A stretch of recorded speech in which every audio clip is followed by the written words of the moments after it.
സംസ്ഥാനത്ത് തെരഞ്ഞെടുപ്പിന് മുൻപ് ഏറ്റവും അധികം ചർച്ച ചെയ്യപ്പെട്ടൊരു വിഷയമാണല്ലോ PMC ആയിട്ട് ബന്ധപ്പെട്ട കാര്യങ്ങൾ. അപ്പൊ അതില് അന്ന് UDF പൊതുവിലും കോൺഗ്രസും ലീഗും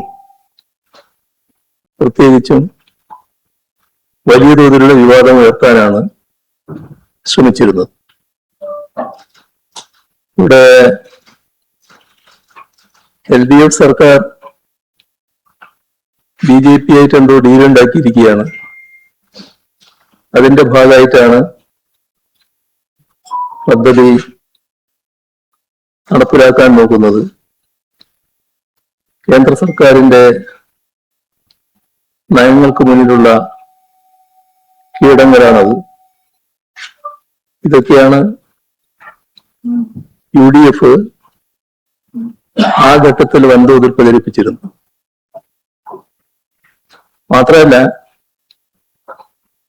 തങ്ങൾ അധികാരത്തിൽ വന്നാൽ PMC നടപ്പാക്കില്ല. മാത്രമല്ല, ചിലർ പറഞ്ഞു അത് അറബിക്കടലിൽ ഒഴുക്കും. അങ്ങനെയെല്ലാമുള്ള അവകാശവാദങ്ങളാണ് അന്ന് UDF നേതാക്കള് പുറപ്പെടുവിച്ചിരുന്നു.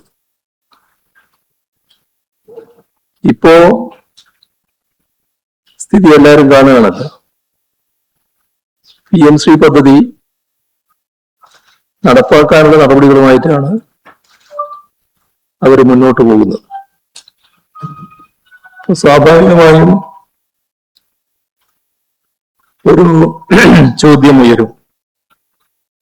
തെരഞ്ഞെടുപ്പിന് മുൻപ് തങ്ങൾ ഉയർത്തിയ എതിർപ്പുകളൊക്കെ മാറ്റിവെച്ച് കേന്ദ്ര സർക്കാരിന്റെ മുന്നിൽ, അവരുടെ നയങ്ങൾക്ക് മുന്നിൽ തീരുമാനിച്ചത് എന്തടിസ്ഥാനത്തിലാണ്? ഇത്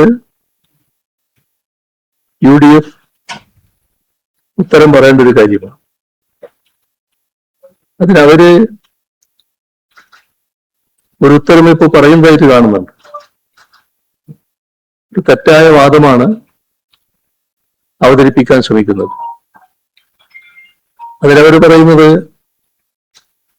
പഴയ സർക്കാർ ഒരു ധാരണാപത്രം ഒപ്പിട്ടു.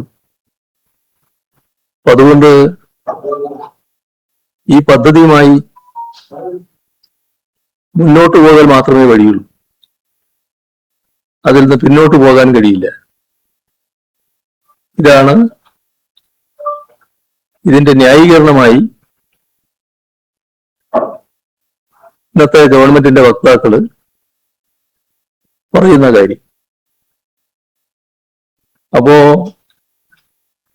എന്താണ് വാസ്തവം? ഇവിടെ ഒരു കാര്യം ചിന്തിക്കേണ്ടത്, നമ്മുടെ രാജ്യത്ത് കേരളത്തിൽ മാത്രമല്ലല്ലോ കോൺഗ്രസ് പങ്കാളിത്തം വഹിക്കുന്ന, നേതൃത്വം വഹിക്കുന്ന സംസ്ഥാന ഗവൺമെന്റുകളുള്ളത്. ഇന്ത്യയിലുള്ള കോൺഗ്രസ് നേതൃത്വം വഹിക്കുന്ന എല്ലാ സംസ്ഥാന സർക്കാരുകളും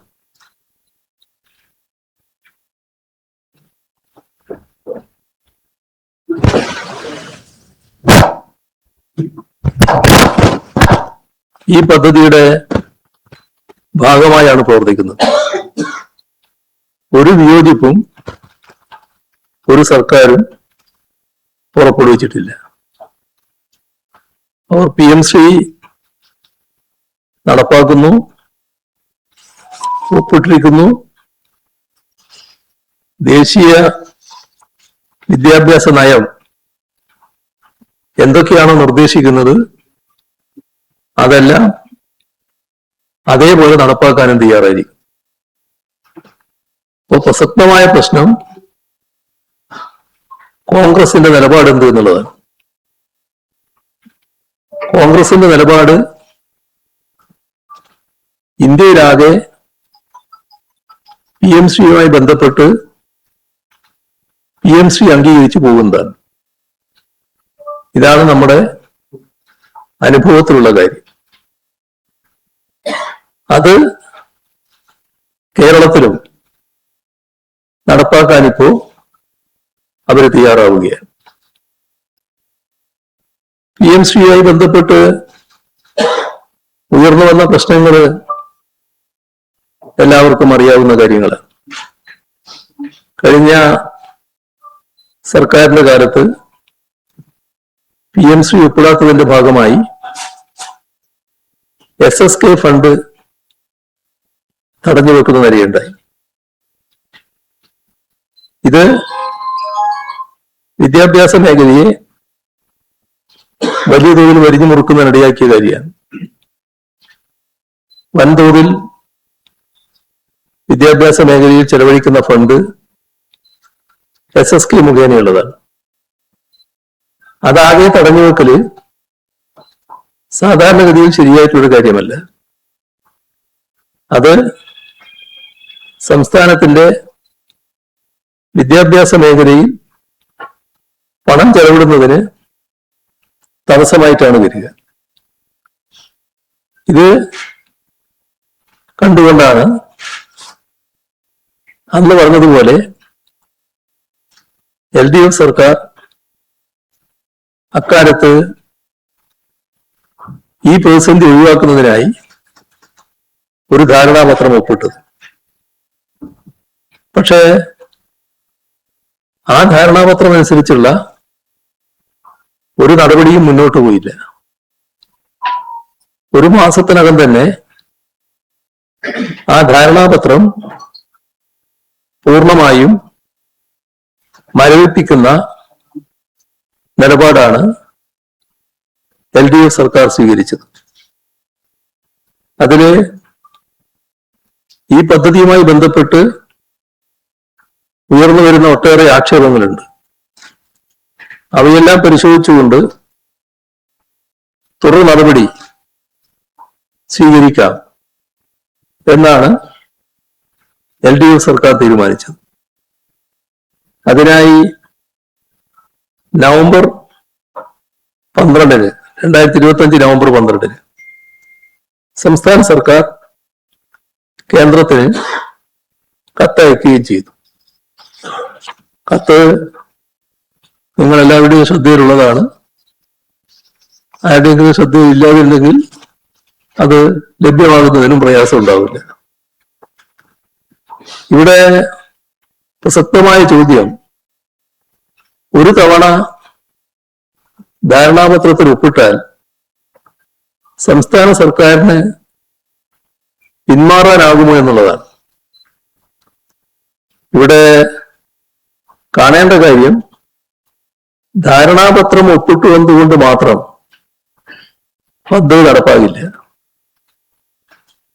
ഇതിന്റെ അടിസ്ഥാനത്തില് ചെയ്യേണ്ട കുറെ കാര്യങ്ങളുണ്ട്. അത് സംസ്ഥാന തലത്തിലും ജില്ലാ തലത്തിലും മോണിറ്ററിംഗ് കമ്മിറ്റികൾ രൂപീകരിക്കണം. അതോടൊപ്പം പദ്ധതി നടപ്പാക്കുന്ന സ്കൂളുകളുടെ വിശദാംശങ്ങൾ കേന്ദ്ര സർക്കാരിനെ അറിയിക്കണം. ഇവിടെ കാണേണ്ട ഒരു കാര്യം, ഈ ധാരണാപത്രം ഒപ്പിട്ടതിനു ശേഷം അത്തരത്തിലുള്ള ഒരു നടപടിയും സ്വീകരിച്ചിട്ടില്ല, ഒരു കമ്മിറ്റിയും രൂപീകരിച്ചിട്ടുമില്ല. ഓരോ ബ്ലോക്കിലും 2 വീതം സ്കൂളുകളാണ് ഈ PMC സ്കൂളായി ഉയർത്തേണ്ടത്. അങ്ങനെയുള്ള ഒരു ലിസ്റ്റും കേരളത്തിൽ തയ്യാറാക്കിയിട്ടില്ല, അത് കേന്ദ്രത്തിന് നൽകിയിട്ടുമില്ല. ഇപ്പോൾ സാധാരണഗതിയിൽ അത്തരം സ്കൂളുകളുടെ ലിസ്റ്റ് സംസ്ഥാനം കേന്ദ്രത്തിന് കൈമാറുകയാണ് വേണ്ടത്. അതോടൊപ്പം തന്നെ മറ്റ് അനുബന്ധ നിബന്ധനകളുമാണ് ഈ ധാരണാപത്രത്തിലുള്ളത്. അപ്പോ സംസ്ഥാന സർക്കാർ ഇതിൽ പറയുന്ന കാര്യങ്ങളൊന്നും നടപ്പാക്കാൻ തയ്യാറാകുന്നില്ലെങ്കിൽ പദ്ധതിയുമായി മുന്നോട്ട് പോകാനാവില്ല. അതുകൊണ്ടാണല്ലോ ഇപ്പോഴും നടപ്പാകാതിരിക്കുന്നത്. അത് മരവിപ്പിക്കുന്നുവെന്ന് LDF സർക്കാർ പറയുകയും ചെയ്തല്ലോ. അപ്പോ നടപ്പായില്ല എന്ന വസ്തുത നിലനിൽക്കില്ലേ? നിങ്ങള് മരവിപ്പിച്ചു എന്നുള്ളത് കൊണ്ട് മാത്രം ഒഴിവാകുന്നില്ല. ഇതിന്റെ ഭാഗമായി PMC നടപ്പാവുകയാണ് എന്ന നിലപാട് കേരളത്തിൽ വന്നിട്ടുണ്ട്. അപ്പോ LDF സർക്കാർ ധാരണാപത്രം മരവിപ്പിക്കുക, കീപ്പിംഗ് ഇൻ അബിയൻസ്, ഇതാണ് ഉപയോഗിച്ച വാക്ക്. അതുമായി ബന്ധപ്പെട്ട് കാര്യങ്ങൾ പരിശോധിക്കാൻ മന്ത്രിസഭാ ഉപസമിതിയെ ചുമതലപ്പെടുത്തുകയുമാണ് ചെയ്തത്. അപ്പൊ അവിടെ കിടക്കുകയാണ്. PMC നടപ്പാകുന്ന നിലയല്ല ഉള്ളത്. അപ്പോ ഒപ്പിട്ടത് കൊണ്ട് മാത്രം ഈ പദ്ധതി മുന്നോട്ട് പോകില്ല. ഇവിടെ പുതിയ സർക്കാർ വന്നിരിക്കുന്നു. ആ സർക്കാർ ഈ പദ്ധതിയുമായി മുന്നോട്ട് പോകാൻ നയപരമായി തീരുമാനിച്ചാൽ മാത്രമേ ഈ പദ്ധതി കേരളത്തിൽ നടപ്പാവുകയുള്ളൂ. അപ്പോ അത്തരത്തിൽ ഒരു നയമാറ്റത്തിന് UDF-നെ പ്രേരിപ്പിച്ച ഘടകം എന്താണ് എന്നതാണ് നാടിനു മുന്നിൽ അവർ വ്യക്തമാക്കേണ്ടത്. കേന്ദ്ര സർക്കാർ ഇതുമായി ബന്ധപ്പെട്ട് എന്തെങ്കിലും പ്രത്യേക അറിയിപ്പ് സംസ്ഥാന സർക്കാരിന് നൽകിയിട്ടുണ്ടോ? ഉണ്ടെങ്കിൽ അതെന്താണ്? പദ്ധതിയെ അതിനിശിതമായി എതിർത്ത UDF ഇപ്പോൾ ആ പദ്ധതി അംഗീകരിച്ച് നടപ്പാക്കാൻ തയ്യാറായി മുന്നോട്ട് വരുന്നതിന്റെ ഉദ്ദേശശുദ്ധി അവർ തന്നെ വിശദീകരിക്കേണ്ടതാണ്. ധാരണാപത്രം റദ്ദ് ചെയ്യാൻ അവകാശമുള്ളതാണ്. കേന്ദ്ര സർക്കാരിന് അവകാശമുണ്ട്. സംസ്ഥാന സർക്കാരിന്റെ അനുമതിയോടെ മാത്രം ഭേദഗതി ചെയ്യാനും കഴിയും.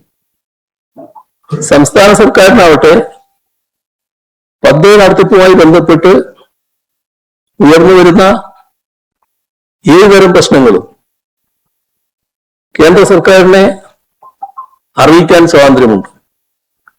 ഉഭയകക്ഷി ബന്ധത്തിലുള്ള പ്രശ്നങ്ങൾ ഉണ്ടാകാം. അവയെല്ലാം കേന്ദ്ര സർക്കാരിനെ അറിയിക്കാൻ അവകാശമുള്ളതാണ്. ചുരുക്കത്തിൽ സംസ്ഥാന സർക്കാർ മുൻകൈയെടുത്താൽ മാത്രമേ പദ്ധതി നടപ്പിലാകൂ എന്നതാണ് അവസ്ഥ.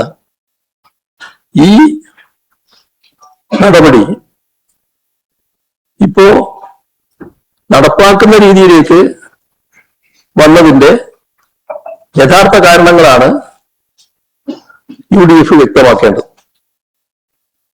നാം വ്യക്തമായി മനസ്സിലാക്കേണ്ട കാര്യം, ഏത് സാഹചര്യത്തിലും ഉപേക്ഷിക്കാവുന്ന ഒന്ന് മാത്രമാണ് സംസ്ഥാന സർക്കാരിനെ സംബന്ധിച്ചിടത്തോളം PMC പദ്ധതി.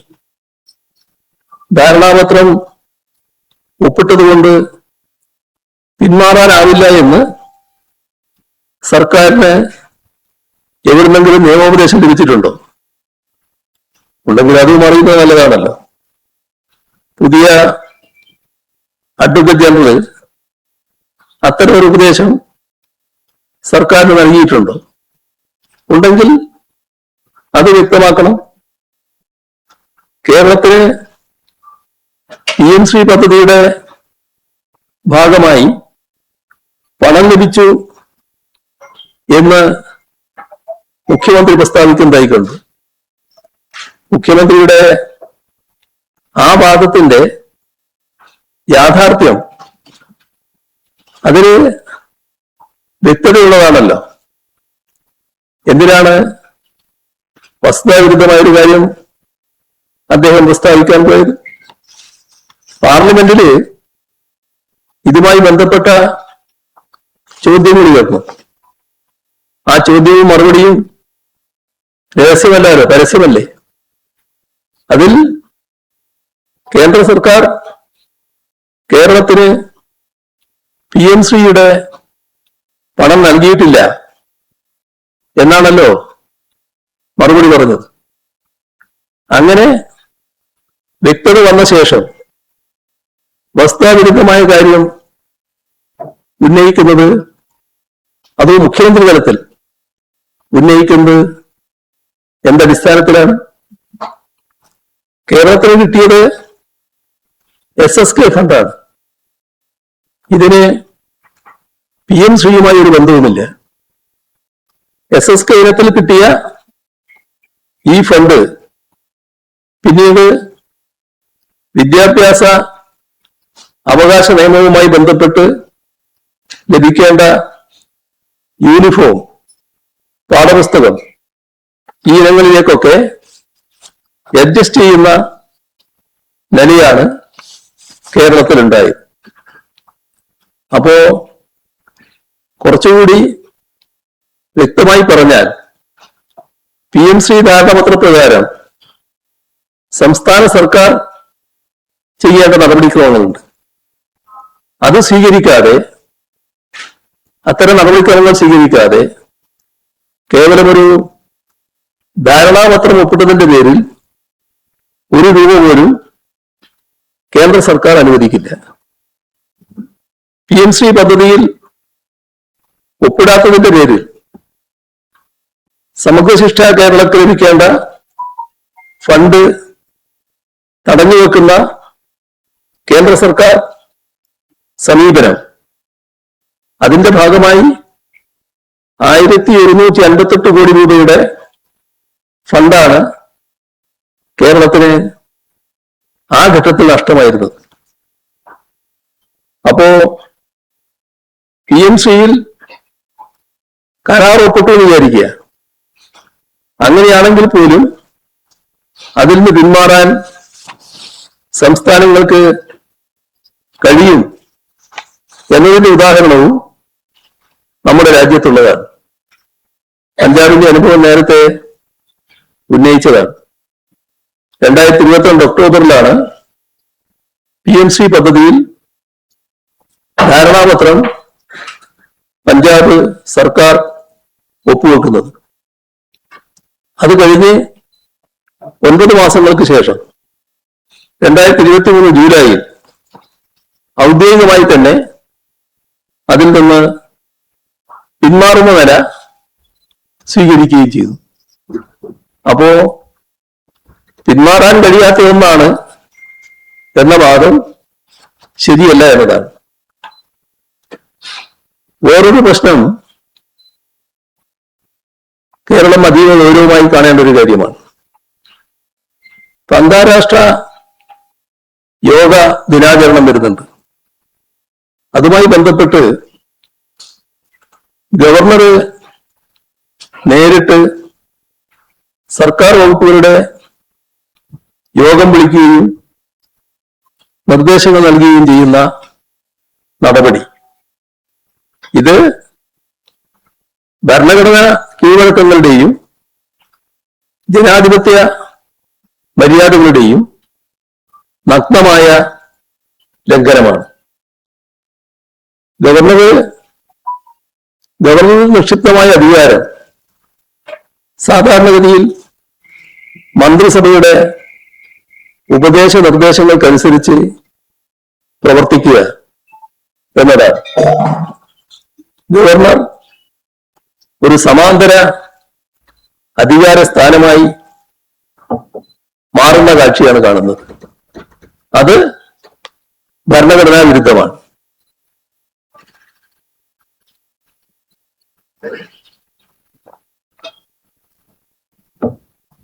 മാത്രമല്ല ഫെഡറൽ അധികാരങ്ങളുടെ ലംഘനവുമാണ്. എന്തടിസ്ഥാനത്തിലാണ് ഗവർണർ സർക്കാർ വകുപ്പ് മേധാവികളെ നേരിട്ട് വിളിച്ച് ഭരണകാര്യങ്ങളിൽ ഇടപെടുന്നത്? അത്യന്തം ഗുരുതരമായ സാഹചര്യമാണ് ഇതിന്റെ ഭാഗമായി സംജാതമായിട്ടുള്ളത്. ഇതുമായി ബന്ധപ്പെട്ട് മുഖ്യമന്ത്രിയുടെ പ്രതികരണമൊന്നും കണ്ടില്ല. നമ്മുടെ സർക്കാർ, പുതുതായി അധികാരത്തിൽ വന്ന സർക്കാർ അതിനുശേഷം സംഘപരിവാർ വിധേയത്വം വല്ലാതെ കാണിക്കുന്നുവെന്ന പൊതു ആക്ഷേപം നാട്ടിൽ വലിയ തോതിൽ ഉയർന്നു വന്നിട്ടുണ്ട്. കിട്ടിയ അവസരം ശരിയായി ദുരുപയോഗിക്കാനാണ് ഗവർണറും തയ്യാറാകുന്നത് എന്നാണ് തോന്നുന്നത്. ഇവിടെ സംസ്ഥാനത്തിന്റെ അന്തസ്സാണ് ചോദ്യം ചെയ്യുന്നത്. സംസ്ഥാനത്തിന്റെ അന്തസ് സംരക്ഷിക്കാൻ മുഖ്യമന്ത്രി ബാധ്യസ്ഥനാണ് എന്നത് ഓർമ്മിക്കേണ്ടതാണ്. ഒരു പഴയ കാര്യം ഈ ഘട്ടത്തിൽ ഓർമ്മിപ്പിക്കട്ടെ.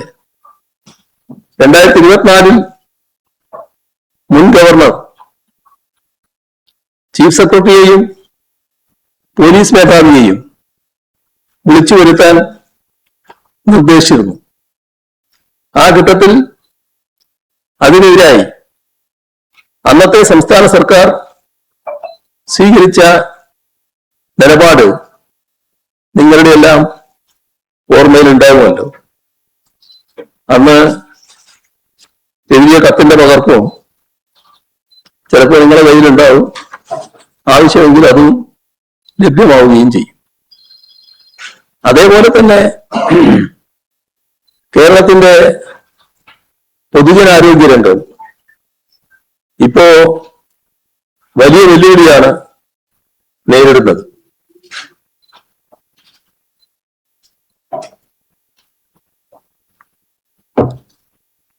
പകർച്ചവ്യാധികൾ Nipah, shigella, west Nile, dengue, malaria, cholera, amoebic ജ്വരം ഇങ്ങനെയുള്ളവയെല്ലാം വ്യാപകമായി റിപ്പോർട്ട് ചെയ്യപ്പെടുന്നു. ദിനംപ്രതി രോഗബാധിതരുടെ എണ്ണം കൂടുന്നു, മരണവും കൂടി വരികയാണ്. ഏറ്റവും പ്രധാനപ്പെട്ട കാര്യം രോഗപ്രതിരോധ നടപടികളിലെ ഏകോപനം ഇല്ലായ്മയുണ്ട്, അതിൽ ജാഗ്രത കുറവുണ്ട് എന്നതാണ്. ഇത് വലിയ തോതിൽ സംസ്ഥാനം ചർച്ച ചെയ്യപ്പെടുകയാണ്. രോഗം ബാധിച്ചവരുടെ ജീവൻ രക്ഷിക്കുന്നതിനാവശ്യമായ മരുന്ന്, അതിനും ദൗർലഭ്യമുള്ള പ്രശ്നം ഉയർന്നു വന്നിട്ടുണ്ട്. ഇതിനൊക്കെ പുറമെയാണ് ഇപ്പോഴത്തെ ആവശ്യത്തിനനുസരിച്ച് ഡോക്ടർമാർ ഇല്ലാത്തതിന്റെ പ്രയാസവും വരുന്നത്. ഒരു പ്രശ്നം ഉയർന്നു വന്നിട്ടുള്ളത് PSC റാങ്ക് ലിസ്റ്റിൽ നിന്ന് അഡ്വൈസ് ചെയ്യപ്പെട്ട 400ഓളം ഡോക്ടർമാർ അവരുടെ നിയമനം തടസ്സപ്പെട്ടത് ഈ അടിയന്തര സാഹചര്യത്തിൽ ഗുരുതരമായ വീഴ്ചയായി കാണുന്നു. അഡ്വൈസ് ചെയ്യപ്പെടുന്ന ഉദ്യോഗാർത്ഥികളെ റാങ്ക് അടിസ്ഥാനത്തിൽ ഒഴിവുകളിലേക്ക് നിയമിക്കുകയാണ് പതിവ്. എന്നാൽ കഴിഞ്ഞ മെയ് 25-ന് അഡ്വൈസ് ലഭിച്ച ഡോക്ടർമാർക്ക് ഇതുവരെയും നിയമന ഉത്തരവ് നൽകിയിട്ടില്ല. സാധാരണ അത്തരമൊരു കാലതാമസം ഉണ്ടാകുന്നതല്ല. നിയമന പ്രക്രിയയിൽ ഇടപെടാനും ഭരണാനുകൂല പാർട്ടികളുടെ താൽപര്യത്തിനനുസൃതമായി കാര്യങ്ങൾ നടത്താനുമുള്ള നീക്കം മൂലമാണ് നിയമനം തടസ്സപ്പെട്ടിരിക്കുന്നത് എന്നതാണ് ഉയർന്നു വന്നിട്ടുള്ള ആക്ഷേപം. ഇപ്പോ പകർച്ചവ്യാധികള് പറന്നു പിടിക്കുന്ന സാഹചര്യം നിലനിൽക്കുകയാണ്. ഈ ഘട്ടത്തിൽ മറ്റു താല്പര്യങ്ങൾ മുൻനിർത്തി രാഷ്ട്രീയ രാഷ്ട്രീയ താല്പര്യം മുൻനിർത്തി ഡോക്ടർമാരുടെ പോസ്റ്റിംഗ് നീട്ടിക്കൊണ്ടുപോകുന്നത് പകർച്ചവ്യാധി മൂലം കഷ്ടപ്പെടുന്നവരോട് കാണിക്കുന്ന വലിയ ക്രൂരതയായിരിക്കും എന്നതാണ് കാണേണ്ടത്. അടിയന്തരമായി പോസ്റ്റിംഗിന് ആവശ്യമായ നടപടികൾ സ്വീകരിക്കേണ്ടത്.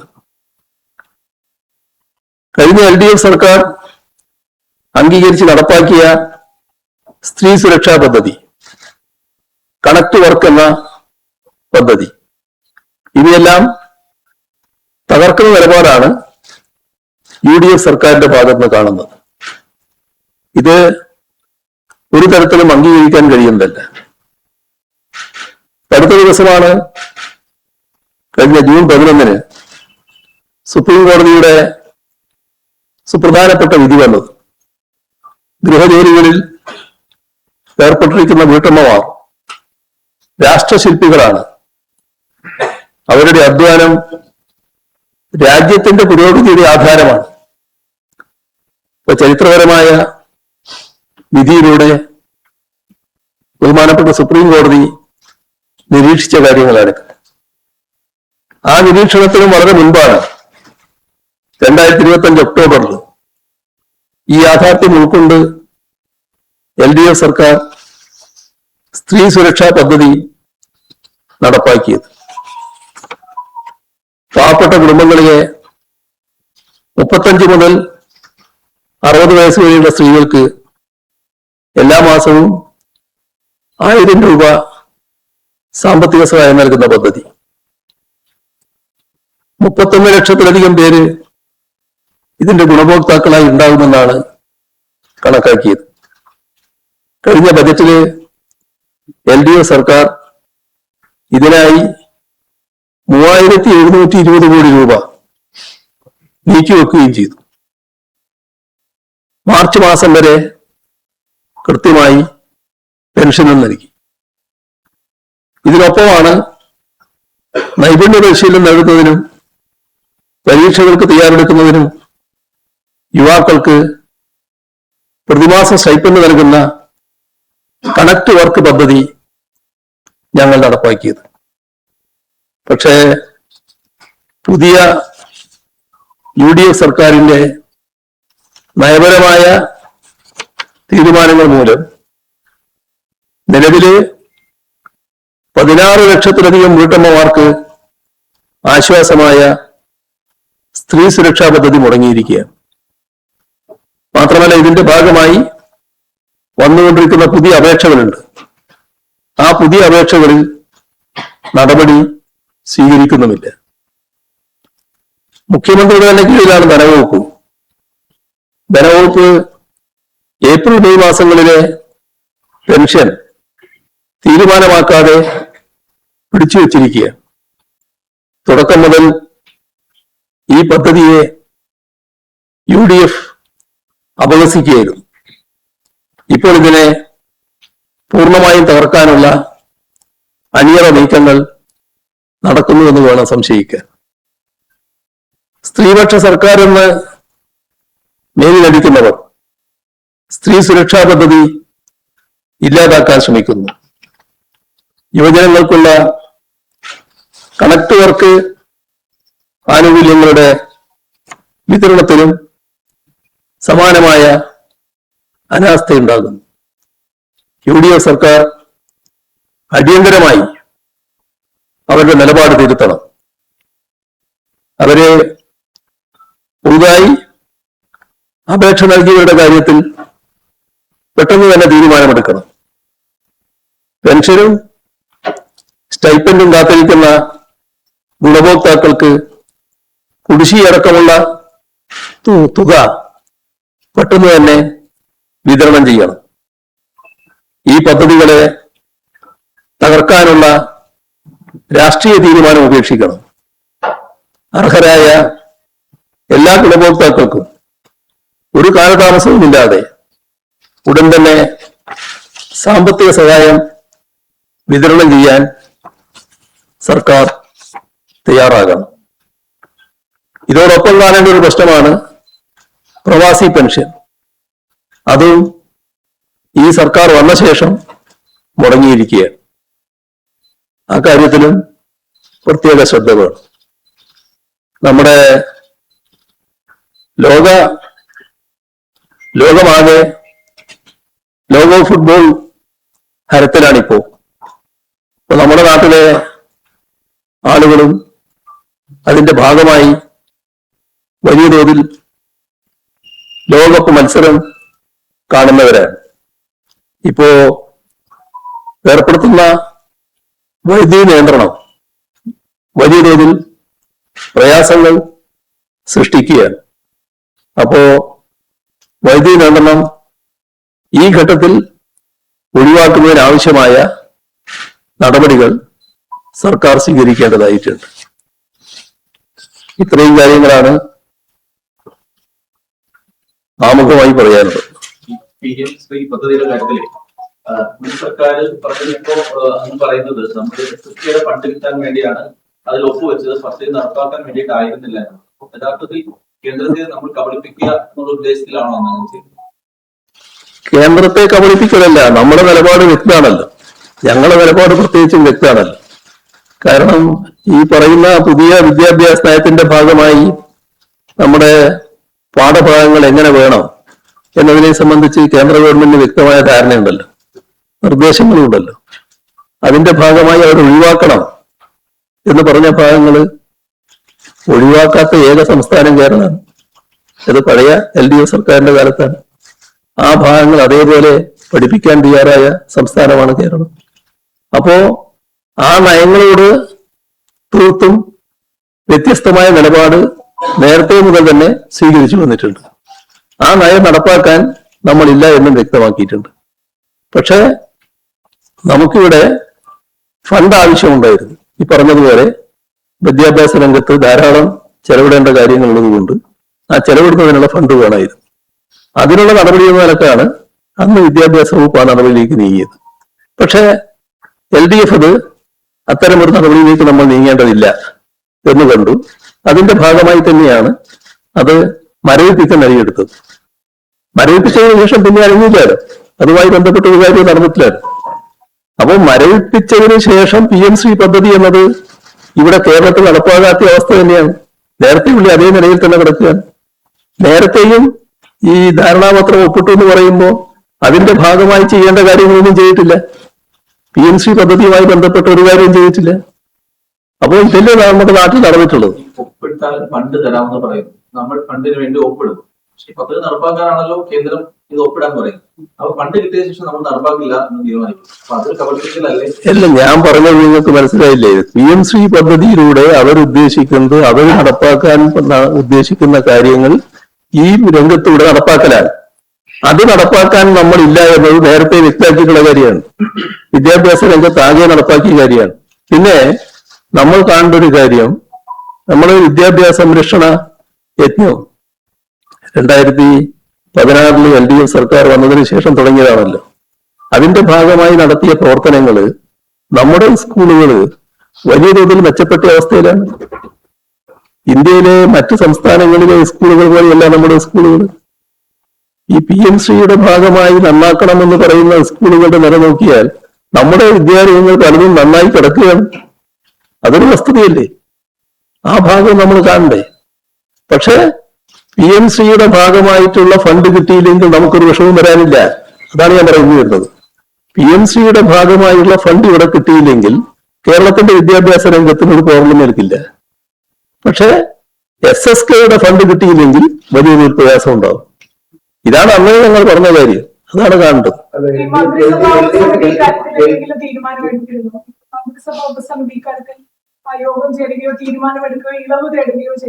മന്ത്രിസഭാ ഉപസമിതി ഇതിന്റെ മറ്റു വിശദാംശങ്ങൾ പഠിക്കുമെന്നല്ലേ പറഞ്ഞത്? അത് നടപ്പാക്കേണ്ട വിശദാംശങ്ങളില്ല, അതിന്റെ കാര്യങ്ങളിലേക്ക് പിന്നെ പോയിട്ടില്ല. സർക്കാർ പറയുന്നത് അപകടം നോക്കാതെ ഒപ്പിട്ടു, മാത്രമല്ല ഒരു ഇളവ് തേടാൻ പോലും അന്നത്തെ സംസ്ഥാന സർക്കാർ തയ്യാറായില്ല. ഈ പദ്ധതിയിൽ നിന്നും പിന്മാറണമെങ്കിൽ ആ തീരുമാനമെടുക്കേണ്ടത് മാനദണ്ഡപ്രകാരം കേന്ദ്ര സർക്കാരാണ്. അല്ലെങ്കിൽ ഇത്തരത്തിലുള്ള ഇളവുകൾ തേടി അത്തരം ഒരു തുടർ ചർച്ചയ്ക്ക് വേണമെങ്കിൽ സംസ്ഥാനത്തിന് ശ്രമിക്കാം. ഇതൊന്നും ചെയ്തില്ല എന്നൊരു ആക്ഷേപമാണ് ഇപ്പോൾ UDF. അതല്ലേ ഞാൻ പറഞ്ഞത്, അതൊക്കെ വിദണ്ഡവാദങ്ങളാണ്. നമ്മുടെ ഒരു സംസ്ഥാനത്ത് നടപ്പാക്കേണ്ടതില്ലാന്ന് തീരുമാനിച്ചാൽ ഏത് ഘട്ടത്തിലും ആ സർക്കാർ നടപ്പാക്കാതിരിക്കാം. ഇവിടെ PMC നടപ്പാക്കുന്നതുമായി ബന്ധപ്പെട്ട ഒരു കാര്യവും നടന്നിട്ടില്ല. PMC പദ്ധതി നടപ്പാക്കുന്നതുമായി ബന്ധപ്പെട്ട ഒരു നിർദ്ദേശങ്ങളും ഇവിടെ നമ്മുടെ മുന്നിലില്ല. അപ്പോൾ PMC പദ്ധതി നടപ്പാക്കണമെങ്കിൽ പുതിയ നിർദ്ദേശങ്ങൾ കൊടുക്കണം. ആ പുതിയ നിർദ്ദേശങ്ങൾ കൊടുക്കുന്നതിനാണ് ഇപ്പോൾ UDF ഗവൺമെന്റ് ആലോചിച്ചുകൊണ്ടിരിക്കുന്നത്. ആ പുതിയ നിർദ്ദേശങ്ങൾ എന്തിനാണ് കൊടുക്കുന്നത്? PMC പദ്ധതി നടപ്പാക്കാൻ തയ്യാറില്ലെങ്കിൽ ഈ നിർദ്ദേശം കൊടുക്കാതിരുന്നാൽ പോരെ? ഞങ്ങൾ നിർദ്ദേശം തരാൻ തയ്യാറില്ല എന്ന് പറഞ്ഞാൽ പോരെ? ഇപ്പൊ വേറൊരു ഉദാഹരണം ഞാൻ പറഞ്ഞല്ലോ, പഞ്ചാബിൻ്റെത്. അതൊരു അനുഭവമല്ലേ രാജ്യത്തിന് മുന്നിലുള്ളത്. നടപ്പാക്കിയ സ്ഥലത്ത് തന്നെ പിന്നെ ഞങ്ങൾ നടപ്പാക്കുന്നില്ല എന്ന നിലപാടെടുത്തതല്ലേ? അതാണ്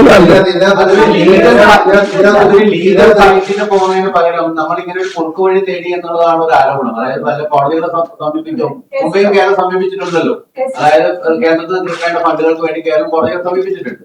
അതേപോലെ തന്നെ ഈ SSK ഫണ്ടാണെങ്കിലും നമ്മൾ മറ്റ് അല്ല, അതുകൊണ്ടല്ലാതെ ഇപ്പൊ ഇവര് ചെയ്യുന്നത്. ഇവർ ഈ പറഞ്ഞതിൽ നിന്നെല്ലാം വിരുദ്ധമായി എന്തുകൊണ്ട് പോകുന്നു? അതല്ലേ നോക്കേണ്ടത്. എന്തിനാണ് ഇത് നടപ്പാക്കണമെന്ന് അവർക്ക് ഇത്ര നിർബന്ധം? പദ്ധതിയിൽ ഒപ്പുവെച്ചത് എന്നാണ് ചോദിക്കുന്നത്. ഒരു രാഷ്ട്രീയമായ ചോദ്യമാണ് അവർ ചോദിക്കുന്നത്. അതിനകത്ത് നമുക്ക് എന്താണ് വ്യക്തമായി മറുപടി? ഏതാണ്? SSK ഫണ്ടിനാണെങ്കിൽ നിയമപരമായി മുന്നോട്ട് പോകാമായിരുന്നില്ലേ? എന്തിനാണ് PMC എന്ന അല്ല, നിങ്ങൾ എന്തിനാണ് ഇപ്പോൾ PMC പദ്ധതി നടപ്പാക്കാൻ തിരിപ്പെടുന്നത്? PMC പദ്ധതി നടപ്പാക്കേണ്ട കാര്യം ഇപ്പൊ ഇല്ലാലോ, ഇപ്പൊ നടപ്പാകുന്നില്ലാലോ. ഇപ്പൊ നടപ്പാക്കണമെങ്കിൽ നിങ്ങൾ ചെയ്യേണ്ട കുറെ കാര്യങ്ങളുണ്ട്. ആ കാര്യങ്ങൾ ചെയ്താൽ മാത്രമേ നടപ്പാകൂ. എന്തിനാണ് അവർ പോകുന്നത്? ഇപ്പൊ ഇതിന്റെ കിടന്നാൽ പോരെ? PMC പദ്ധതി നടപ്പാകില്ലാലോ.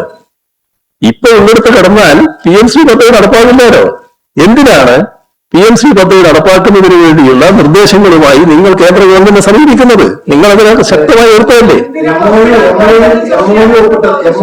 MOU ഒപ്പിട്ടത് കേരളമാണ്. അപ്പം MOU ഒപ്പിട്ട ശേഷം നമ്മളിപ്പോ പറഞ്ഞ LDF ഇപ്പോഴത്തെ വകം MOU റദ്ദാക്കി ധാരാളത്തെ പിന്മാറി. അതുകൊണ്ട് മുന്നോട്ട് പോകേണ്ടതുണ്ട്. പക്ഷെ ആ MOU തന്നെ പറയുന്നത് ഇതിന് പിന്മാറാനുള്ള റൈറ്റ് കേന്ദ്ര സർക്കാരിന് മാത്രമേ ഉള്ളൂ, സ്റ്റേറ്റിന് റൈറ്റ് ഇല്ല. അപ്പൊ നമ്മൾ പിന്മാറിയെന്ന് പറയുന്നത് ടെക്നിക്കലി പിന്മാറിയെന്ന് പറഞ്ഞാൽ പോലും അത് ആ പ്രൊസീജിയർ അവിടെ കിടക്കുകയാണ്. അതാണ് UDF പറയുന്നത്.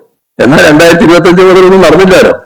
അപ്പൊ അതിൽ നമ്മൾ കാണേണ്ടത്, നമ്മൾ അന്ന് ചെയ്തത് സതുദ്ദേശത്തോടെയാണ്. ആ സതുദ്ദേശത്തിന്റെ ഭാഗമായി തന്നെയാണ് അത് മരവിപ്പിച്ചത്.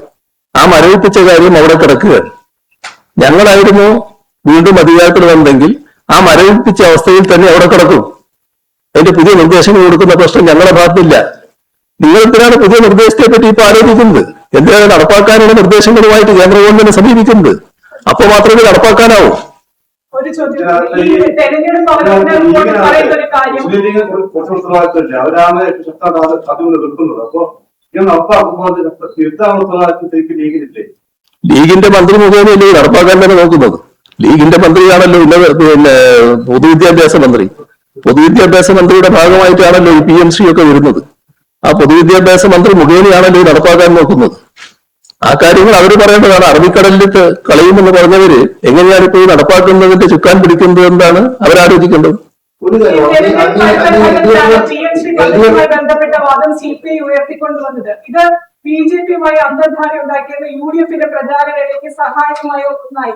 ഇക്കാര്യത്തിൽ ശരിയായ ചർച്ച നടത്തി കാര്യങ്ങൾ നിശ്ചയിക്കുന്നതിൽ വന്ന പോരായ്മകൾ ഇത്തരം ഒരു പ്രശ്നം രൂപപ്പെടുത്തുന്നതിനിടയാക്കി. ഇത് CPMന്റെ തെരഞ്ഞെടുപ്പ് അവലോകന റിപ്പോർട്ടിലെ പരാമർശമാണ്. കുറച്ച് വിഷമം നിങ്ങൾക്ക് ഉണ്ടെന്ന് മനസ്സിലായി.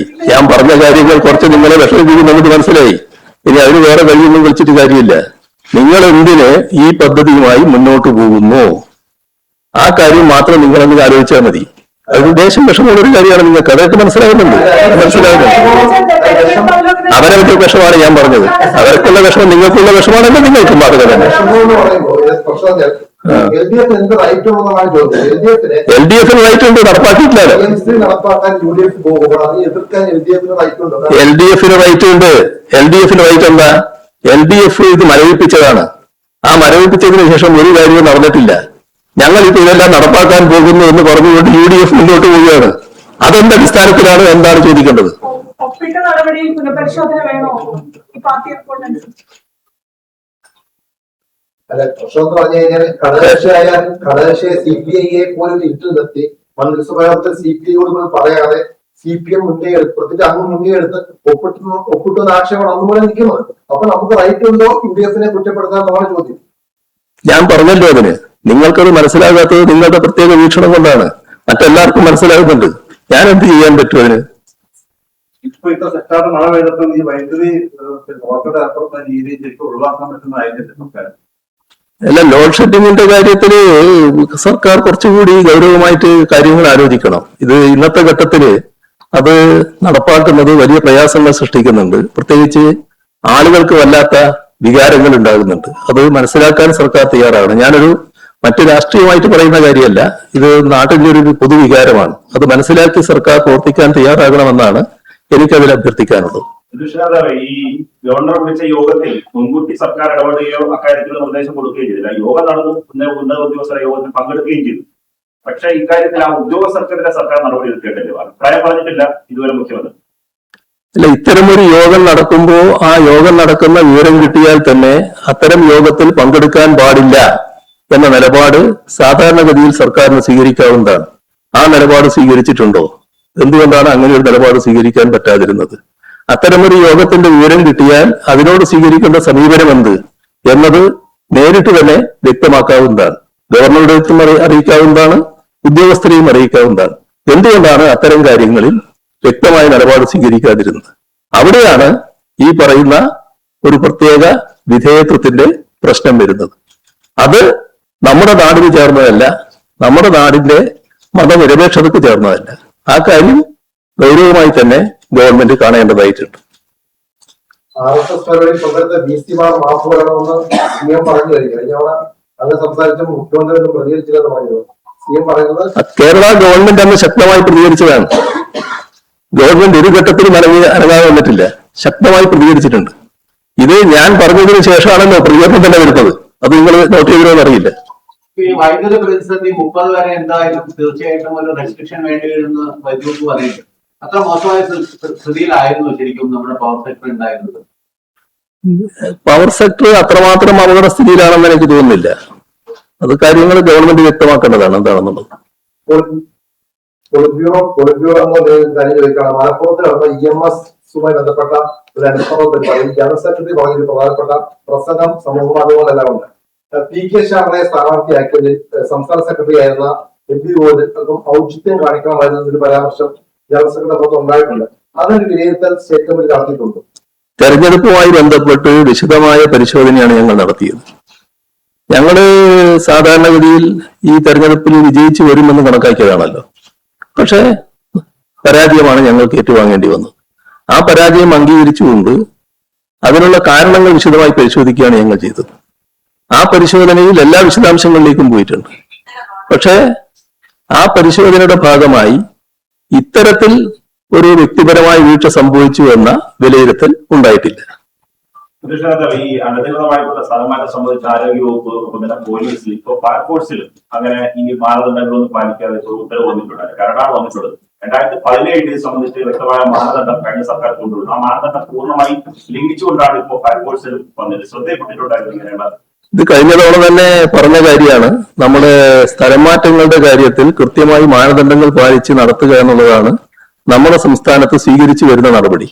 അതിൽ നിന്ന് വ്യത്യസ്തമായി കാര്യങ്ങൾ നീങ്ങുകയാണ്. അതാണ് ഗവൺമെന്റ് യഥാർത്ഥത്തിൽ അധികാരമേൽക്കുന്നതിന് മുൻപ് തന്നെ ഭൂരിപക്ഷം ഇപ്പോഴത്തെ ഗവൺമെന്റ് കിട്ടിയെന്ന് വന്നപ്പോൾ തന്നെ ചില നീക്കങ്ങൾ ഉണ്ടായത്. അതിന്റെ ഭാഗമായി ചില വകുപ്പുകള് ചില നിവേദനങ്ങൾ പരാമർശിച്ചുകൊണ്ട് ഞങ്ങൾ സ്ഥലം മാറ്റുന്നു എന്ന് പറഞ്ഞുകൊണ്ട് ആ നിവേദനത്തിന്റെ അടിസ്ഥാനത്തിൽ സ്ഥലം മാറ്റുന്നു എന്ന് പറഞ്ഞുകൊണ്ട് ഉത്തരവും പുറപ്പെടുവിച്ചു. ആ ഉത്തരവിന്റെ കാര്യത്തിലാണ് KIT മറ്റും ഇടപെടുന്ന നില പിന്നീട് വന്നത്. അങ്ങനെയുള്ള സാധാരണ ചട്ടവിരുദ്ധമായിട്ടുള്ള കാര്യങ്ങളടക്കം സംഭവിച്ചു കഴിഞ്ഞിട്ടുണ്ട്. ഇക്കാര്യത്തിൽ കൃത്യമായ നിയതമായ മാനദണ്ഡങ്ങളുള്ളതാണ്. ആ മാനദണ്ഡങ്ങൾ അനുസരിച്ചാണ് കാര്യങ്ങൾ നടക്കേണ്ടത്. അതല്ല ഇപ്പൊ നടക്കുന്നത്. ഇത് സിവിൽ സർവീസിൽ വലിയ തോതിൽ അസംതൃപ്തി ഉണ്ടാക്കുന്ന ഒരു കാര്യമാണ്.